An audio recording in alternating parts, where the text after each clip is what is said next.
அதிமுகவை பழி வாங்குறதுக்காக இந்த நீலாம்பரி திருப்பி வந்திருக்கிறாங்க. எடப்பாடி பழனிசாமியை வீழ்த்துறதுன்னா வேற எங்கேயும் எதுவும் பண்ண வேண்டாம். எடப்பாடி தொகுதியில் சரி, இவ்வளவுக்கும் காரணம் எடப்பாடி பழனிசாமி. அதால கொண்டாந்து உட்கார வச்சது யாருங்க?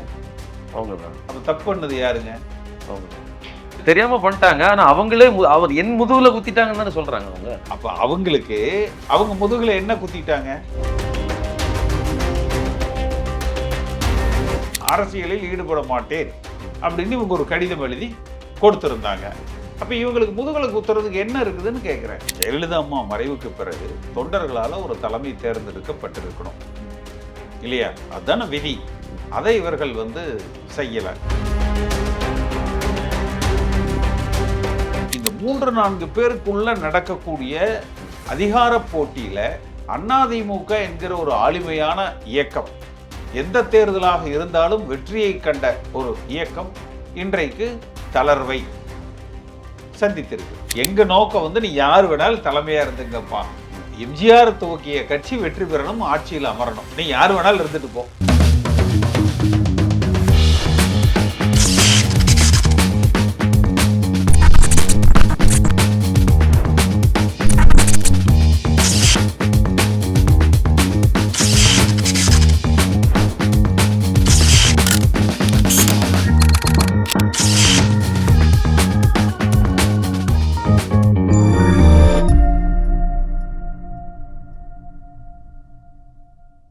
ஸ்பார்க் பிளஸ் நேயர்களுக்கு வணக்கம். இன்று நம்மோடு பேச இருப்பவர் அதிமுகவின் முன்னாள் சட்டமன்ற மற்றும் நாடாளுமன்ற உறுப்பினர் திரு KC பழனிசாமி அவர்கள்.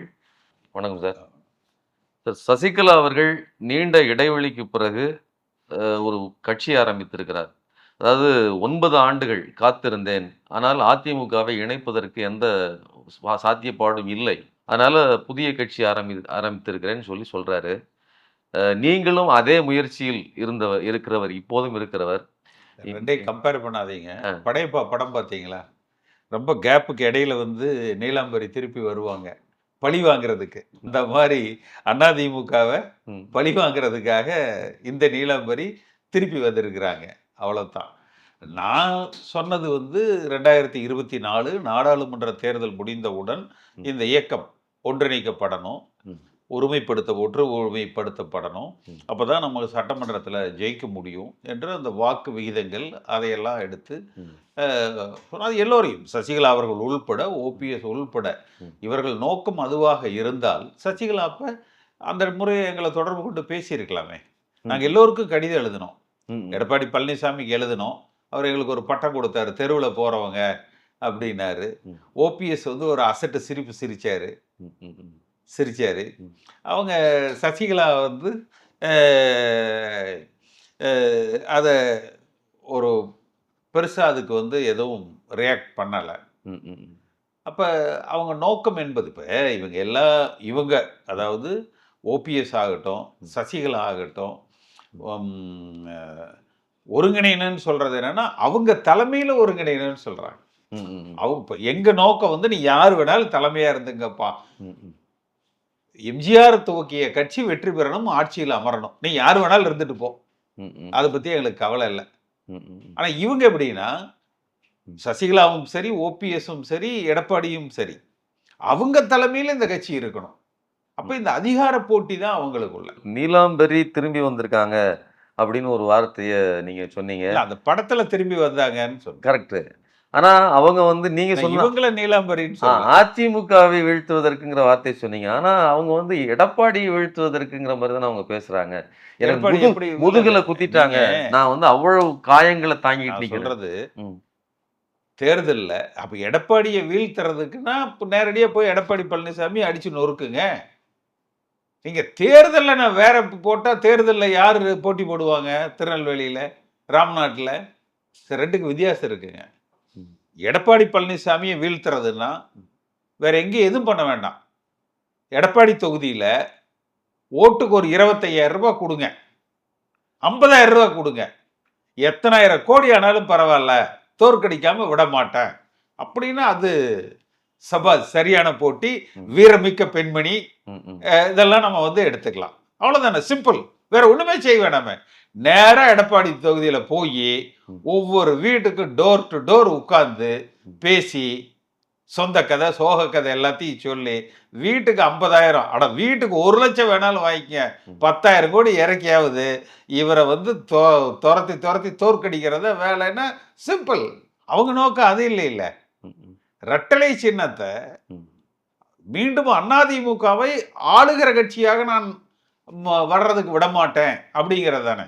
இல்ல அம்மாவின் ஆட்சி அப்படின்னு அவங்க அந்த பேனர்ல அந்த மொத்த மேடையிலேயுமே அம்மாவின் ஆட்சி. எந்த அம்மா ஆட்சின்னு இதுக்கு முதல்ல இருந்தே இப்படிதான் பண்ணுவாங்க. கார்டன்ல இருந்து அம்மா சொன்னாங்க அப்படின்னு. எந்த அம்மாடா சொன்னாங்க அப்படின்னம்னா அப்புறம் லேச சின்னம்மா அப்படிம்பாங்க. அதனால எந்த அம்மாவின் ஆட்சின்னு இல்ல, ஒரு துரோகங்களை எதிர்கொண்ட பல பிரச்சனைகள் அவங்க சொல்றாங்க. நான் வந்து அதாவது அவங்க பரவல்ல வர்றதுக்கு கூட எனக்கு வந்து அனுமதி கொடுக்கல, பெரிய நெருக்கடி கொடுத்தாரு. ஒரு கேள்வியா போங்க. பரோல் வந்து எந்த மாநிலத்துல இருக்கு? கர்நாடகாவில் இருக்குது. அப்புறம் அதை அனுமதிக்க வேண்டியது யாரு? இல்ல 15 நாள் அவங்க வந்து சொன்னாங்க, இவர் தான் 5 நாளா குறைச்சிட்டாரு. ஆமா, இங்க இந்த அம்மா வந்து உட்கார்ந்துகிட்டு எதையாவது பிரச்சனையை கொண்டாந்து விட்டுறக்கூடாதுல்ல. அவர் செஞ்சது அது ஒண்ணும் இல்லையே. நீதிமன்றத்துல போட்டு ஒரு டைரக்ஷன் வாங்கிட்டு போயிருக்கலாமே. அது மட்டும் இல்லாம பரோலுங்கிறது நான் திரும்பி ஒரு நிமிஷம் இருங்க. ஹைகோர்ட்ல போட்டு எனக்கு இந்த வேலைகள் இருக்கு, எனக்கு 15 நாள் வந்து எனக்கே அது உருக்கமா இருந்தது. அவங்க கணவர் இறந்ததுக்குன்னா ஹைகோர்ட்ல போட்டிருந்தா ப்ரொவிஷன் கொடுத்துருப்பாங்க, ஒரு டைரக்ஷன் கொடுத்துருப்பாங்க. அது பண்ணிருக்கலாமே. நான் திரும்பி வரும்போது என்னுடைய அந்த கொடியை கூட பயன்படுத்தக்கூடாதுன்னு சொல்லிட்டாங்க. நான் அதனால 2 கார் மாறி வர வேண்டியது இருந்தது அப்படின்லாம். ரொம்ப அதாவது என்னன்னா அன்னைக்கு நடந்த கட்சியில இப்போ ஓபிஎஸ் வந்து வேஷ்டி கூட கட்டக்கூடாதுன்ட்டாங்களே. ஓபிஎஸ் வேஷ்டி கட்டக்கூடாதுன்ட்டாங்க. நான் ரொம்ப நாளா வந்து ஒரு ஏடிஎம்கே வெப்சைட் போட்டு இது பண்றது, என் மேல வழக்கு போட்டு எடப்பாடி பழனிசாமி கைது செஞ்சாரு. சரி, நீங்க சரி இவ்வளவுக்கும் காரணம் எடப்பாடி பழனிசாமி. அதால கொண்டாந்து உட்கார வச்சது யாருங்க? அவங்கதான். அப்ப தப்பு பண்ணது யாருங்க? அவங்கதான். இல்ல தெரியாம பண்ணிட்டாங்க. ஆனா அவங்களே அவர் என் முதுகுல குத்திட்டாங்கன்னு தானே சொல்றாங்க அவங்க. அப்ப அவங்களுக்கு அவங்க முதுகுல என்ன குத்திட்டாங்க? எத்தனையோ காயங்களை நான் தாங்கிட்டு நிக்கிறேன். என்ன காயம்னு கேக்குறேன். என்ன காயம்? எவ்வளவோ கலெக்ஷனை இழந்துட்டேன்னு சொல்றாங்களா, என்ன காயங்கள்னு சொல்றாங்க? சரி, எனக்கு வந்து எந்த பதவி ஆசையும் கிடையாதுங்க. அம்மாட்ட இவங்க என்ன கடிதம் எழுதி கொடுத்துட்டு வந்தாங்க? அரசியலில் ஈடுபட மாட்டேன் என்று. ஜெயலலிதா அம்மா இறக்குற பொழுது இவங்க குடும்பத்தை சார்ந்த எல்லோரையும் கட்சியை விட்டு நீக்கி இருந்தாங்க, தினகரன் உள்பட. சசிகலா அவர்களை மட்டும் கட்சியில திருப்ப இணைத்து கொண்டாங்க. என்ன காரணம்னா அரசியலில் ஈடுபட மாட்டேன் அப்படின்னு இவங்க ஒரு கடிதம் எழுதி கொடுத்திருந்தாங்க. அப்ப இவங்களுக்கு முதுகலை குத்துறதுக்கு என்ன இருக்குதுன்னு கேட்கிறேன். அடுத்து அதிமுக விதிகளின்படி தண்டனை பெற்ற ஒரு குற்றவாளி கட்சியில் உறுப்பினராக இருக்க முடியாது. சரி, அதுக்காக நான் எடப்பாடி பழனிசாமி உத்தமர்னு சொல்லல. அவரை அடையாளம் காட்டிய இவர் தான் முதல் குற்றவாளி. எடப்பாடி பழனிசாமி இந்த இயக்கத்தை ஒரு ஒற்றுமைப்படுத்துவதற்கு, வலிமைப்படுத்துவதற்கு தவறிழைக்கிறார். அப்படியே வச்சு இழைக்கிறார், அதுல ஒன்றும் மாற்று கருத்தை கிடையாது. அப்ப நீங்க அவரை போய் தோக்குறீங்க. இல்ல, இப்போ நீங்க உங்களுக்கு அதாவது உங்களுக்கு ஒரு அல்டிமேட் எய்ம் இருக்குது, அதிமுக ஒன்றுபட வேண்டும். ஒன்றுபடுவது மட்டும் இல்ல, நீங்க சொன்ன மாதிரி வெற்றி பெறணும்ங்கிற இலக்கும் இருக்குது. அதாவது அதிமுக ஒன்றுபடணும், அதிமுக வெற்றி பெறணும், அதிமுக ஆட்சி கட்டளில் அமரணும், யார் முதலமைச்சராக இருந்தாலும் ஏற்றுக்கொள்ளலாம். இதுல மாற்று கருத்தே கிடையாது. நான் கடந்த முறை வரும்போது பியூஷ் கோயல் அவர்கள் அழைத்து டிடிவி தினகரனை இணைத்து கொண்டார் அப்படிங்கும்போது நான் உங்கள்கிட்ட கேட்ட கேள்வி, உங்களை பியூஷ் கோயல் அழைப்பாரா அப்படின்னு கேட்டதுக்கு நீங்க சொன்னது எடப்பாடியே அழைப்பார் அப்படின்னு சொன்னீங்க. அதற்கான மாற்றங்கள் நடந்துகிட்டு இருக்குதா? அதுல என்ன அளவுல மாற்றம் நடந்திருக்கு? நீங்க அதுல ஒரு வகையில கொஞ்சம் தளர்ந்திருக்க, அதாவது தட் மீன்ஸ் என்னன்னா ஒரு நெகட்டிவான ஒரு இடத்துல இருக்க மாதிரியான எந்த நெகட்டிவும் இல்லை சார். அதிமுகவை தவிர நான் போய் எந்த கட்சியிலையும் சேர மாட்டேன். ஒன்று, கேசி பழனிசாமி எல்லாம் இந்த கட்சியில சேருகிற பொழுது கட்சி வலிமை பெறும். தேர்தல் எனக்கு ஒன்றும் நான் முதலமைச்சராக இருக்கணும் அந்த மாதிரியான ஆசையெல்லாம் வந்து எனக்கு இல்லை. இந்த கட்சி எம்ஜிஆர் வழியில் நடக்கணும், எம்ஜிஆருடைய ஆட்சி மீண்டும் அமைக்கணும். அதற்கு எல்லோரையும் அரவணைத்து செயல்படணும். அப்படி நீங்க செய்யலைன்னா நான் உன்னை தோக்கடிச்சிருவேன். அதுக்கு நான் தயாராகல. நீங்க நீங்க அது செய்யலாம். உட்கட்சியில தேர்தல் நடத்துங்க, எடப்பாடி பழனிசாமி தோற்கடிப்போம். உட்கட்சியில தேர்தல் நடத்துங்க, எடப்பாடி பழனிசாமியை தோற்கடிப்போம். இல்ல நீங்க ஒரு விஷயத்த சொன்னீங்க, ஒவ்வொரு கட்சியும் சரி அதாவது தன் பக்கம் இழுத்துக் கொள்கிறது திமுக. ஒரு 500 ஓட்டு கூட முக்கியம் என்று நினைக்கிறார்கள். ஆனா இப்போ கூட எடப்பாடி பழனிசாமி தன்னுடைய பொசிஷனுக்காக தான் போராடுறாரே தவிர கட்சியின் நலனுக்காக போராடவில்லைன்னு பதிவு போடுறீங்க. ஆமா, அது அப்படி பொதுச் செயலர் பதவியை தக்க வைத்துக் கொள்ள வேண்டும் என்பதில் மிக குறியாக இருக்கிறார். இப்ப நீங்க உங்க கணக்குப்படி பார்த்தா சசிகலா அவர்களும் குற்றவாளி, இவரு எடப்பாடியும் குற்றவாளினா இந்த கட்சி இப்போ வந்து திமுகவின் வெற்றி ரொம்ப சுலபம்ங்கிற மாதிரியான முடிவுல அப்படி இல்ல. இந்த கட்சி வந்து ஒரு எடப்பாடியை பார்த்தோ ஒரு சசிகலாவை பார்த்தோ உருவாக்கப்பட்ட கட்சி அல்ல. ஜெயலலிதா அம்மா மறைவுக்கு பிறகு தொண்டர்களால ஒரு தலைமை தேர்ந்தெடுக்கப்பட்டிருக்கணும் இல்லையா? அதுதானே விதி. அதை இவர்கள் வந்து செய்யல. முதல்ல சுயநலத்துக்காக சசிகலா அதை மாற்றி அவர் பொதுச் செயலராக அமர்ந்தார். அடுத்து சுயநலத்துக்காக ஓபிஎஸ் தர்மயுத்தம் என்றார். அடுத்து சுயநலத்திற்காக ஓபிஎஸ் இபிஎஸ் இணைந்து ஒற்றை வாக்கு இரட்டை தலைமை என்று நாடகம் ஆடினார்கள். அப்ப அடுத்து எடப்பாடி பழனிசாமி தான் ஒற்றை தலைமை என்று ஓபிஎஸ்ஐயும் கலட்டி விட்டார். அப்ப இந்த 3-4 பேருக்குள்ள நடக்கக்கூடிய அதிகார போட்டியில அதிமுக என்கிற ஒரு ஆளுமையான இயக்கம், எந்த தேர்தலாக இருந்தாலும் வெற்றியை கண்ட ஒரு இயக்கம் இன்றைக்கு தளர்வை சந்தித்திருக்கு. இப்ப நீங்க முந்தைய கேள்விக்கு பதில் சொன்னப்போ எடப்பாடி பழனிசாமியை வீழ்த்துவது வேறு, ஆனா அதிமுகவை வீழ்த்தணும்னு அவங்க இருக்காங்க அப்படின்னா அதன் பொருள் திமுகவுக்கு வழிவகுத்து கொடுப்பதுங்கிறதான ஆயிருது. எடப்பாடி பழனிசாமியை வீழ்த்திட்ட திமுகவுக்கு வழிவகுக்கிறது எப்படி ஆயிடும்? இல்ல எடப்பாடி இல்ல, அதிமுகவுக்கு எதிராக இப்போ உங்க அதாவது சசிகலா அவர்கள் களமிறங்குவதாக அதுதான் சசிகலா செய்யணும்னு நினைக்கிறாங்க. இப்ப அவங்க நேத்து முழு பேச்சு எடுத்து பாருங்க. அவங்க நேத்து எதோ திமுக பற்றி ஏதாவது குற்றச்சாட்டு பேசுனாங்களா? இந்த அரசாங்கத்துல சட்டம் ஒழுங்கு இப்படி இருக்கு பேசுனாங்களா? டாஸ்மாக்ல இப்படி இருக்கு, மது விற்பனை இப்படி இருக்குது, போதைப் பொருள் நடமாட்டம் இப்படி இருக்குது, லஞ்சம் ஊழல் தலைவிரித்து ஆடுது பேசுனாங்களா? ஏதாவது சரி, மத்திய அரசாங்கத்துல அவங்களை எதிர்த்து எதையும் பேசுனாங்களா? பேசல. அப்ப அவங்க நோக்கமெல்லாம் எதை நோக்கி போகுது? தனியா கட்சி ஆரம்பிக்கணும், கட்சி ஆரம்பிச்சு தேர்தலில் போட்டியிடணும். ஒருத்தர் கட்சி எதுக்கு ஆரம்பிக்கிறாங்க? தேர்தலில் போட்டியிடுறதுக்கு. தேர்தலில் யாரு இது போட்டியிடுவீங்க?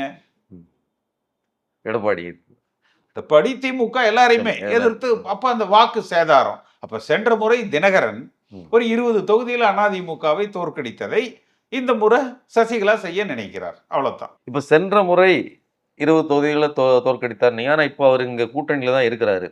ஆனாலும் கூட நான் போட்டியிட மாட்டேன், நான் எடப்பாடி அவர்களிடம் போய் கூட்டணியா பேச மாட்டேன்னு பேசுறாரு. இது எந்த விதமான அந்த டேர்ம்ஸ் அவர்கள் வந்து ஒத்துப்போய் இருக்குதா அல்லது முரண்பாடுல இருக்காங்களா உங்களுடைய?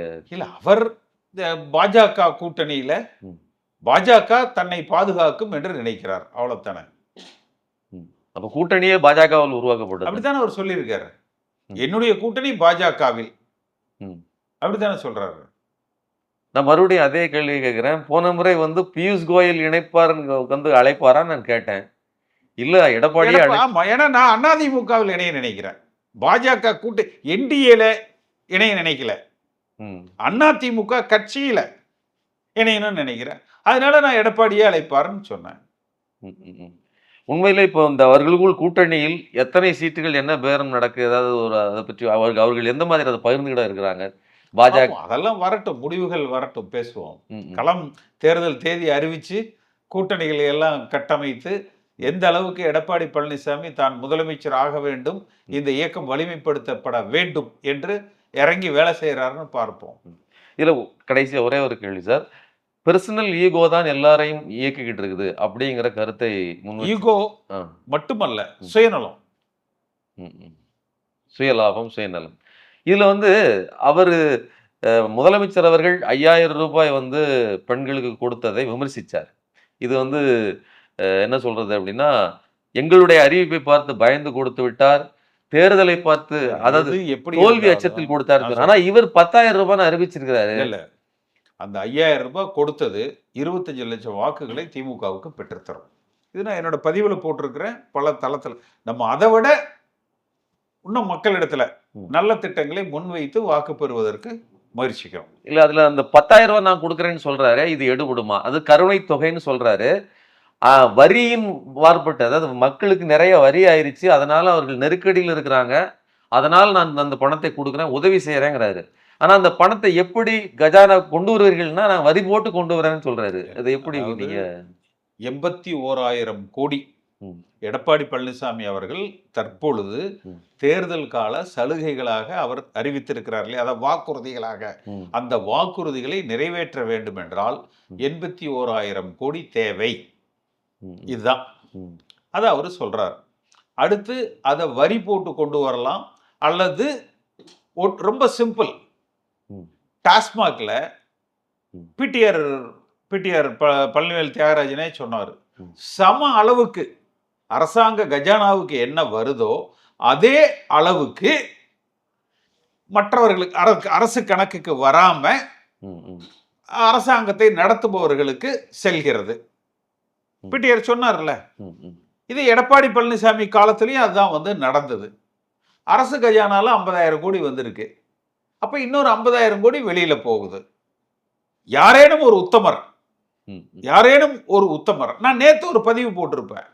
எப்ப ஸ்டாலின் இப்படி மாத்தி மாத்தி அறிவிக்கிறாரு, என்னுடைய நேற்றைய பதிவுல பாருங்க, பாட்டிலுக்கு 10 ரூபா வாங்க மாட்டோம் இனிமேல் அப்படின்னு அறிவிச்சீங்கன்னா 1 கோடி குடிமகன்கள் சந்தோஷப்படுவாங்கல்ல, அதை அறிவிங்களேன்னு சொல்லியிருப்பேன். இப்ப இவங்க போட்டியில், அதனால இந்த 80,000 கோடியை சமாளிக்கிறதுல ஒன்றும் பெரிய பிரச்சனையே கிடையாது. இந்த அரசு கஜானாவுக்கு வராம அரசாங்கத்தை ஆள்பவர்களுக்கு செல்லுது இல்லையா, இந்த ஒரு 50,000 கோடி அதை கஜானாவுக்கு கொண்டு வந்தாலே இந்த 80,000 கோடி கொடுத்துடலாம், வரியெல்லாம் போட தேவையில்லை. அப்புறம் சார், பாஜக இந்த சூழ்நிலையை எப்படி அதை அணுக போறாங்க? அவங்களுடைய திட்டம் என்னவா இருக்குது? அதை பத்தி உங்களுடைய கருத்து? அவர்கள் ஆட்சி அமைக்க வேண்டும் என்பது அவர்களுக்கு முக்கிய குறிக்கோள். ஆனா இப்ப அவர்கள் முழுமையான ஈடுபாடு என்பது மற்ற மாநிலங்கள்ல தான் கவனம் செலுத்துறாங்க.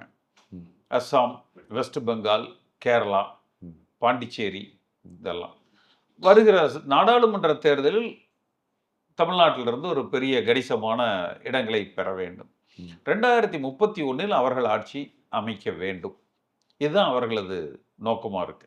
இல்ல அப்படி ஒரு நோக்கம் இருந்திருந்தா அவங்க பட்ஜெட்ல தமிழ்நாட்டுக்கு ஏதாவது பண்ணிருக்கலாம் இல்லையா? இப்ப நீங்க உங்களுக்கு பல அதாவது முக்கியமான நோக்கம் ஒன்றிணைப்பது அதிமுகவை, இன்னொன்று அதிமுகவை ஆட்சி கட்டில் அமர்த்துவது. அப்படின்னா அந்த கூட்டணி, குறிப்பா என்டிஏ கூட்டணிக்கு ஒரு நன்மை பயக்கணும்னா தமிழ்நாட்டு மக்களுக்கு நாங்க இது செஞ்சிருக்கோம்னு சொல்லியிருக்கணும்.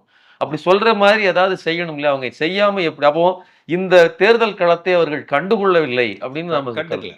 ஏன்னா பீகார்ல கொடுத்தாங்க, அது பாஜக ஆட்சி. கிட்டத்தட்ட நிதிஷ்குமார் பெயரளவுக்கு முதலமைச்சராக இருந்தாலும் அது பாஜக ஆட்சி. ஸோ பாஜக செய்யணுங்கிற அவசியம் இல்லை.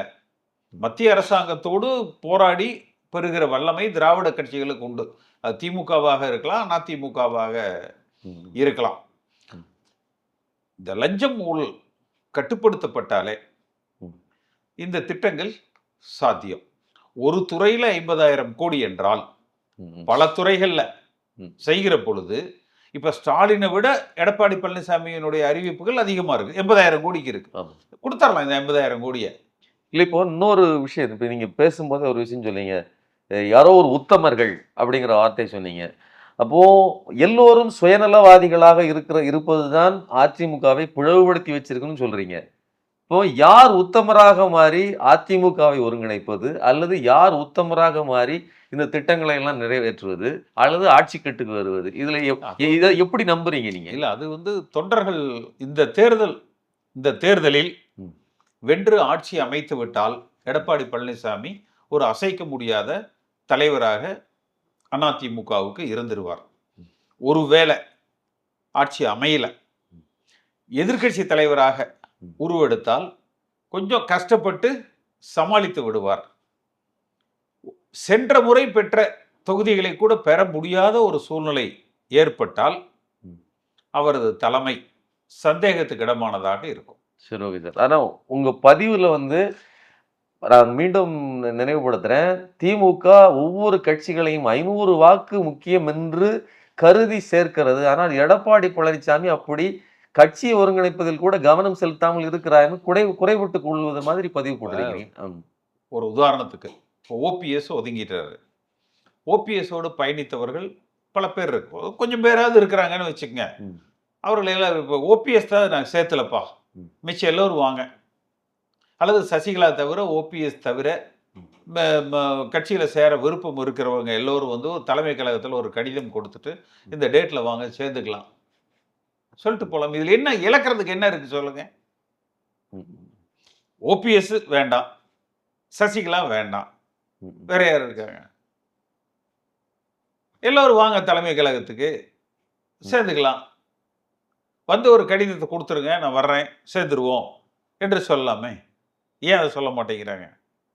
ரொம்ப நன்றி சார். ரொம்ப ஒரு நெருக்கடியான சூழ்நிலையில் ரொம்ப கிளாரிட்டியாக எல்லோரும், அதாவது சுயநலத்தை விட்டு பொதுநலத்துக்காக, கட்சிக்காக பெருந்தன்மையோடு உத்தமர்களாக மாறி இந்த கட்சியை காப்பாற்றணும்னு சொல்லியிருக்கீங்க, ஆட்சியையும் காப்பாற்றணும்னு சொல்லியிருக்கீங்க. ரொம்ப நன்றி சார்.